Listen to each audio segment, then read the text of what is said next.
دوستان نهایت گرامی، همانطور که می‌دانید دولت استرالیا به اساس قانونی که سال گذشته به تصویب رساند، آنها آن عده از پناهجویانی را که بعد از 15 آگوست سال 2012 تا 13 نوامبر سال 2012 در استرالیا آمدند، برای آنها دعوتنامه روان کردند برای او کسانی که در بریجینگ ویزا به سر ببرند تا که برای ویزای موقت درخواست بدهند. پس یکی سرنوشت کسایی که پیش از این تاریخی که من خدمتتان عرض کردم یا کسایی که بعد از اون تاریخ آمدن چی میشه، باید منتظر بمانیم و این یک پروسس بسیار طولانی است و ببینیم که مثلا دولت در قبال او کسایی که پیش از این تاریخ آمده چی تصمیم میگیره و کسایی که مثلا بعد از اون تاریخ آمده مشخصا اونا روی نوبتشان شاید دعوتنامه خود بگیرن. ولی چیزی که ما و همونطور که از پول پاور رئیس محترم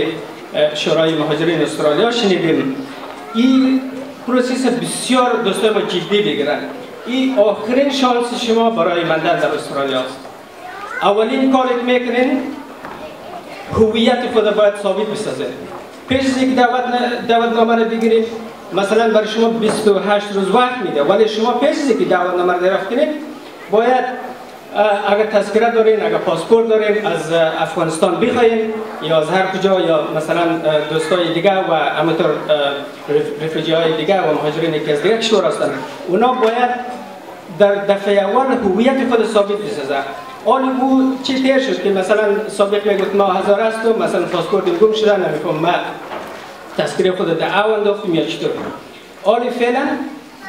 در قدم اول باید هویت خود ثابت بسازین. بعد در قسمت از اینکه برای فعلا فقط امو ویزای 3 ساله را دولت برای آن از پناهجویان میده، ولی یکی در به حساب در مورد ویزای 5 ساله چیکار میشه هنوز دولت تصمیم نگرفته. دولت نیو ساوت ویلز که مرکز سیدنی است اولین دولتی است که در ماه گذشته با دولت فدرال امضا کرد که ما قبول میکنیم که پناهجویایی که به حساب ویزای موقت 5 ساله را قبول کنند، ما در بیرون از شهرها اونا را به حساب جای بدیم.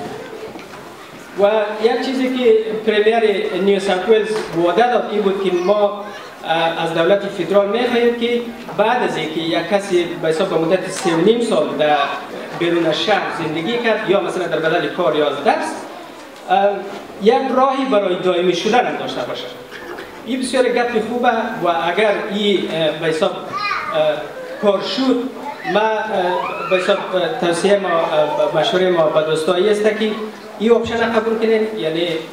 جدا از اینکه آن باید منصر که دیگر ایالت‌های استرالیا هم این آپشن قبول میکنه یا نه، بهترینش است که مثلا ویزه 5 ساله را در صورتی که بعد از 3 سال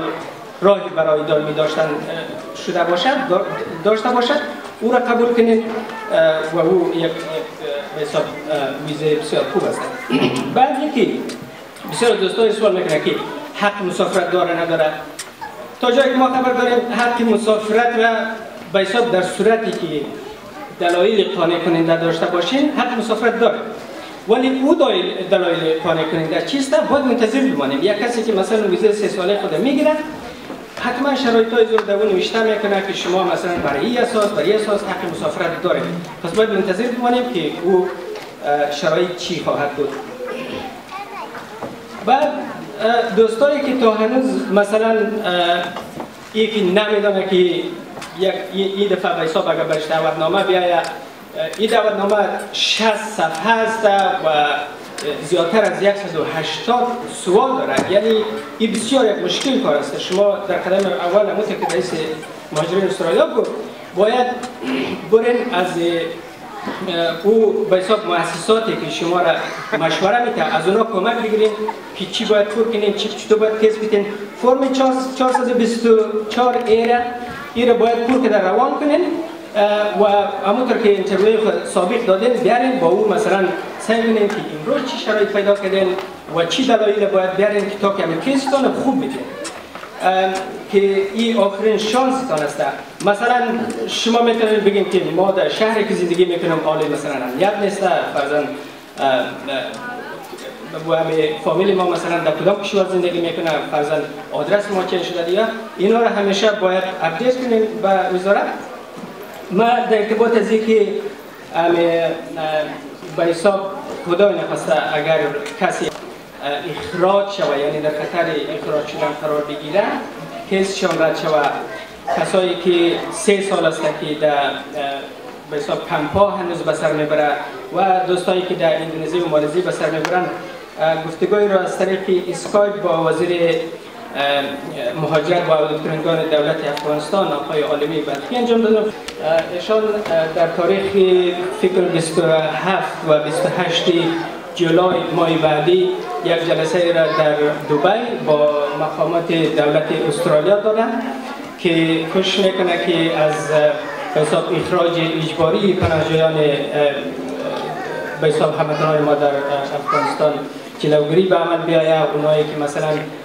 دیر در کمپ ها ماندن اونا را با دولت مطرح بکنن و همین که مشکلات های هموطنان ما که در اندونزی و مالزی به سر میبرن اونا را و همچنان یونان و ترکیه را بهشان بپردازن. ولی آنچه مهم است